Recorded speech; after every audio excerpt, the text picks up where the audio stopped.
What's going on, guys? Welcome to another episode. If you don't like this guy, you just got jammed. Then this is probably not going to be the episode for you. It's been a week. We'll talk all about it coming up on Riding with Kev.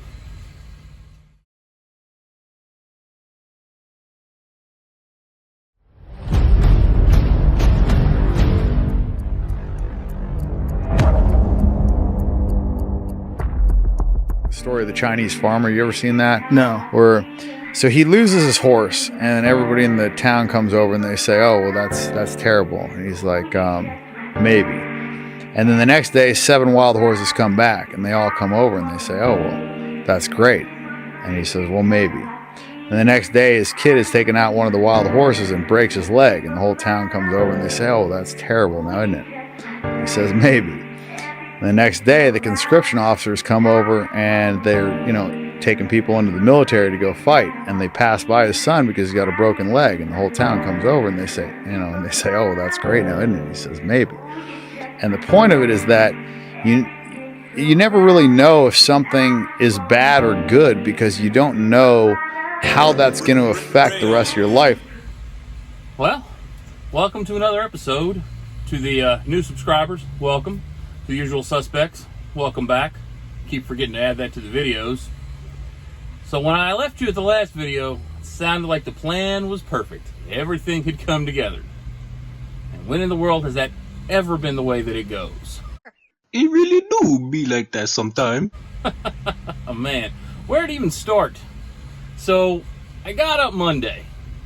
I had to go 90 miles into Atlanta to a place called Cummings, Georgia, to deliver my load to the bacon people. Yeah, can I get away from the bacon loads, man? And so I get in there. I get there about 8:30. They open up at 8. But I kept having an issue getting my appointment. They kept saying it'd be in the morning, 8, 9, 10. They'd get in the morning. They'd be in the morning. It would be in the morning. But I would never get an appointment. But I was like, hey, it has overnight parking. Worst thing we can have, split berth. I'll go ahead and get there. Little did I know. So I showed up at 8:30. I walk up to the security guard. Nicest guy you ever want to meet. I said, "Hey, I got a load here." He goes, "They come from Saratoga." I was like, "Yeah, that's where it came from." He goes, "All right." I go, "So when is my appointment?" They could never give me my appointment. He said, Your appointment's for Thursday." You just got jammed. I said, "Well, that's not going to work." He goes, "I know. We told them not to send this. We just got a load of this stuff. We don't have room for it. We're a smaller place. We don't have room for this." So I was like, "Okay, so what am I supposed to do?" He goes, "You know what? Go get my truck, we'll make some phone calls, we'll figure it out, we'll talk to the powers that be, and we'll try and get you lined out." What are you going to do, right? Life is 90% how you react to it and 10% what actually happens to you. What happens to you is irrelevant. How you deal with it, whether you fly, I could have flown, blah, blah, and you got an hour, I'm start kicking this stuff off on the street, and I could have made a complete jackwagon out of myself. But that's just not the way I operate. So I get in and I talk to my dispatcher. I'm like, "Hey, what in the world?" And she's like, "Let me get on the broker, blah, blah, blah. Give me a phone call, say, hey, we're working on it. They're going to do everything they can to get you unloaded. This customer does pay detention, so, and they do pay pretty good detention." I was like, "I hate being detained." She goes, I know, but there's nothing we can do. So that's cool. Let's see how today progresses. Now, what I hadn't told you at this point was I got woken up about 3 o'clock in the morning on Monday, having a little bit of tooth pain. 43 years old. It's going to happen, right? Like, man, and it's like, man, but I had to leave at 5, I was going to get up, and man, it's just kind of bothering me. And throughout the day, the pain got worse. And the pain got worse. And the pain got worse. And it's just getting, I'm Tylenol, I'm ibuprofen, I'm on the pain meds. I'm drinking water constantly. And it comes up, and she calls me up about 4:30. She's like, "Look, they didn't get to you today. They can't get you to you today. They're going to try and get to you first thing tomorrow morning." My disappointment is immeasurable, and my day is ruined. Okay. So that means I got to just make it through the night. So, all right. And I couldn't sleep. That is just, you get that nerve pain in the tooth, if you've ever had that, it's excruciating. And I could not sleep, and it got to be about 6 o'clock in the morning, and I've been up since 3 o'clock in the morning before, and I was like, I can't do this. So I'm on Google, and I'm trying to figure everything out. I have dental insurance. I have 2 dental insurances, and I find this place, and it's half a mile away. So I sent the dispatch the message on Tuesday morning. I said, look, I'm walking to the dentist. I have no choice. I haven't slept since yesterday. I've been drinking water nonstop for 20-something hours. I can't sleep. I can't do anything. I wouldn't trust myself. I need to go to the doctor. And you know what they said?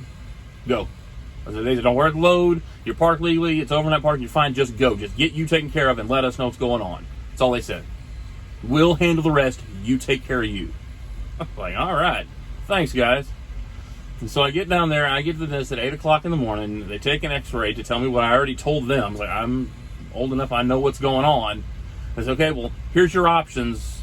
How do you want to get it taken care of? And I was like, let's just do this. So I had to Uber to the dental hospital that was a mile away, because I was like, I'm not walking a mile. I'm too daggum tired. So I get the tooth taken care of about 11 o'clock. Again, been up since 3 o'clock the morning before. I'm tired. And I get back to the truck. I text my dispatcher. I said, that's taken care of. I'm tired. She said, look, I know you're tired. You're right there. They're going to try everything they can to get you unloaded today.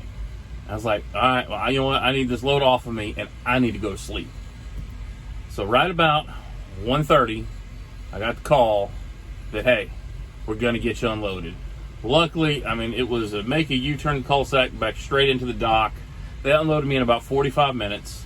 The guard said, we don't like, this is our staging area, but we understand everything you've been through. Just pull up there, park. And I pulled up, park, called the dispatcher, said, I'm going to sleep. So about 5 o'clock Tuesday night, I finally couldn't take it anymore, and I passed out. And I woke up at 7 o'clock the next morning. I was tired. But you're going to have stuff like that out on the road. And unfortunately, it was my own dadgum fault. Can't blame anybody for that. So she said, look, it's Wednesday morning. You've been on this load since Friday. She goes, I did get you layover pay. I did get you detention pay. Let's just move on. I'm like, sounds like a plan. She said, okay, I need you to bounce over here in Georgia, pick up this load. We're going to take it up to Pennsylvania. It's going up by Allentown.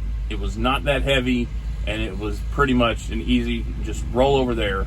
So I get over there about 11 o'clock on Wednesday. I say, oh, yep, but we only are strictly load by appointment, and your appointment is not until 2 o'clock. You just got jammed. So I sat around till 2 o'clock Wednesday afternoon, got it, made it into, not Spartanburg, just about South Carolina, pulled over, got another good night's sleep, drove up Thursday, got hung up in some snow and some weather, because, the weather's never going to work with you. Got in there Friday, rolled in, delivered. So I have delivered one load last week so far. She says, okay, I got you a load. It's going to Texas. I said, well, I would love to go to Texas. Trust me, after the week I've had, I would so welcome going to Texas. But you see, I'm waiting on the truck. And she said, oh, okay, well, let me see what I can do. She found this load. She goes, I found this load. You got to go into New Jersey to load it, and then it goes over to Wisconsin, which I wanted to do. She goes, but it's not paying super great, but, get you into Wisconsin. And I said, well, here's the thing. Google, there's a car accident. It's 2.5 hours to go 70 miles over to New Jersey to pick up that load. She goes, man, yeah, you'll miss the pickup appointment. Well, let me find another load. Not, we need to make that happen. Not, that's the plan. We got you. We got you. All right. So decision no load. It's going 40 miles down south, and it's going over here to Iowa. Going north of Ames. Going a little further than the last one, paying a whole lot more than the last one. So I was like, all right, cool, let's do it. And that's where we're at. I am at the Iowa 80. I am finishing a 34 so that I can get last week completely behind me and start over. I'm so stinking ready. So the plan is deliver north of Ames. We pick up several stuff around Ames. Pick them to Ames, going to Wisconsin. Get a nice long load out of Wisconsin that I can run by Chicago and get my truck. So I'm at the Iowa 80, so I've already spent way too much money on a truck that I don't even have yet. But that's what we've been doing on there. So let's talk about something else. So, going back to the conversation about how terrible last week was, brings up the point that I want to make and I want to stress. When you come out here, I don't care if you're a company driver, Lisa, what kind of driver you are, doesn't matter. This is why being financially responsible is so important.